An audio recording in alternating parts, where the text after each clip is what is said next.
Je savais qu'il s'en sortait très bien en dialectique. Bien souvent, comme j'ai eu cette impression ce soir avec M. Cohen, c'est qu'on a un traitement un peu particulier qui nous est Absolument réservé. pas. Le mépris et l'arrogance Il n'y a pas de qu'on vous mépris connaît. quand on dit qu'il y a des forces d'extrême droite en Mais Europe. si, et d'ailleurs, elles existent. vous vous énervez très facilement, M. Cohen. Moi, je suis venu pour échanger avec vous, il faut Non, savoir c'est vous rester qui vous calme. Et là, il vient de me montrer qu'il était aussi très bon en rhétorique. Par une écologie punitive empruntée à la gauche, vous menacez notre industrie automobile avec la fin annoncée des moteurs thermiques. Tout comme vous fragilisez notre autonomie alimentaire avec la stratégie dite de la ferme à la fourchette et la décroissance agricole qui en découle. Ce qui va être intéressant pour nous dans ce discours, c'est qu'en l'analysant, je me suis rendu compte qu'il respectait presque religieusement la structure d'un discours rhétorique classique, mais jusqu'à un certain point. Et du coup, il faut qu'on en parle.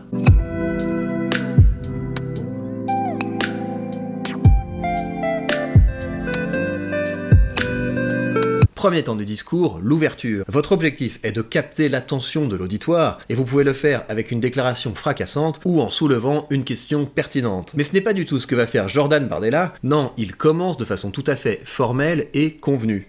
Merci Madame la Présidente du Parlement, Madame la Présidente von der Leyen. Le temps du bilan est donc venu. Et pourquoi je pense que c'est bien joué? Parce qu'il contribue, prise de parole après prise de parole, à ancrer dans l'esprit du public que s'il y a bien un parti respectable, fréquentable, c'est le sien. Vous avez peut-être vu des sorties de ce genre. Je n'ai jamais été favorable à transformer l'Assemblée nationale en une ZAD, on n'est pas de la NUPES, et on a deux conceptions très opposées du débat démocratique, parce que notre conception, elle est malgré tout, malgré les désaccords qu'on peut avoir sur le fond avec Emmanuel Macron, respectueuse des institutions, précisément parce que nous aspirons à prendre leur place. On est ici dans la droite ligne. Deuxième temps de votre discours, l'exorde. C'est le temps du discours où votre objectif est de construire votre crédibilité et d'exposer clairement le sujet de votre prise de parole. Et c'est là que Jordan Bardella va commencer à lâcher les chevaux. Jamais il n'y a eu un tel écart entre les mots qui forment votre discours et la réalité vécue par des millions d'Européens. Il va donc employer une stratégie du contraste. Contraste entre les mots et la réalité vécue, et ce faisant, il va se construire un ethos de vérité, de témoin du réel, en opposition à son interlocuteur qui en serait déconnecté. Vous voyez, en président d'une puissance mondiale respectée, vous êtes à la tête d'une administration froide,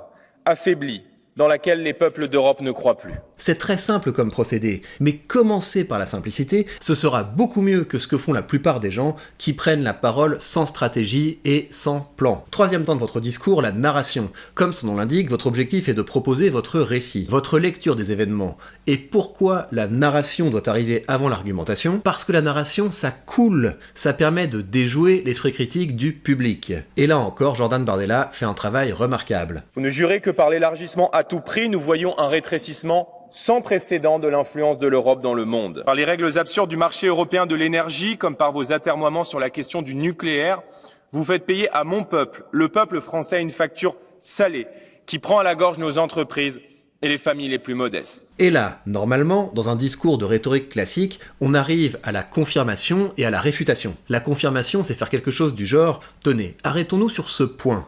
Pour voir à quel point c'est absurde.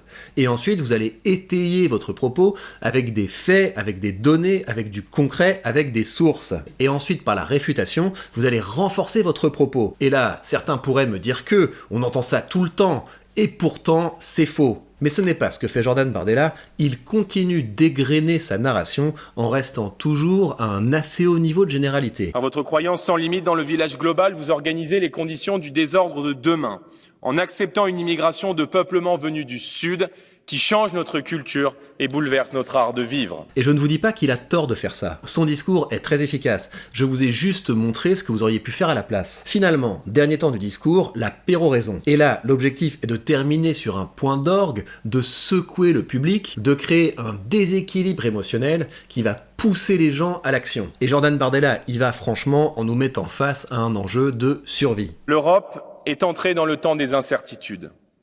Le Covid, le retour de la guerre à nos portes, l'intelligence artificielle, le défi démographique, climatique et je dirais en somme civilisationnel nous imposent un sursaut au risque de disparaître.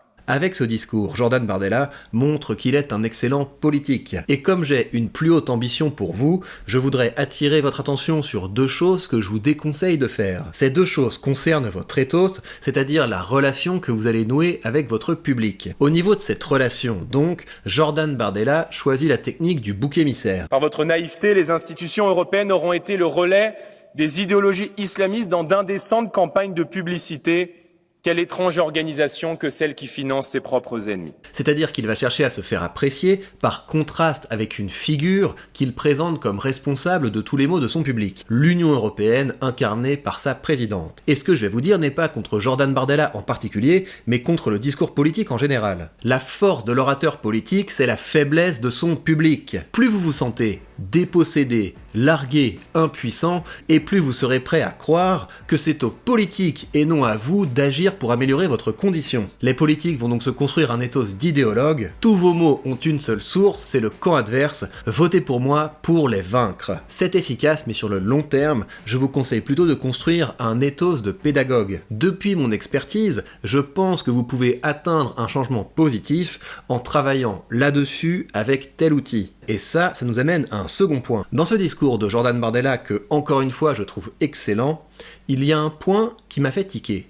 Ceci. Le Covid, le retour de la guerre à nos portes, l'intelligence artificielle, le défi démographique, climatique. Et ça, quand vous êtes très loin du sujet, ça passe, mais à y regarder de plus près, que vient faire l'intelligence artificielle là-dedans? On dirait que Jordan Bardella est allé au marché pour interroger des retraités en mode « Qu'est-ce qui vous fait peur, ma bonne dame? L'intelligence artificielle? Ouh là là, c'est de pire en pire, on ne sait pas où ça va !» Et il a fait un cocktail de toutes ces peurs. Et moi qui suis un utilisateur quotidien de l'intelligence artificielle, je sais que le danger, ce n'est pas l'intelligence artificielle, mais bien la technophobie qui empêche les gens d'apprendre, ainsi que la folie réglementaire européenne qui fait que nous sommes incapables de créer des entreprises du niveau de Google ou d'OpenIA. Et ça, je peux le dire parce que le sujet m'intéresse et que je m'y forme. Mais le politique, lui, il n'est pas là pour creuser. Il est là pour brasser. Il doit pouvoir produire des opinions sur tous les sujets sans en approfondir aucun.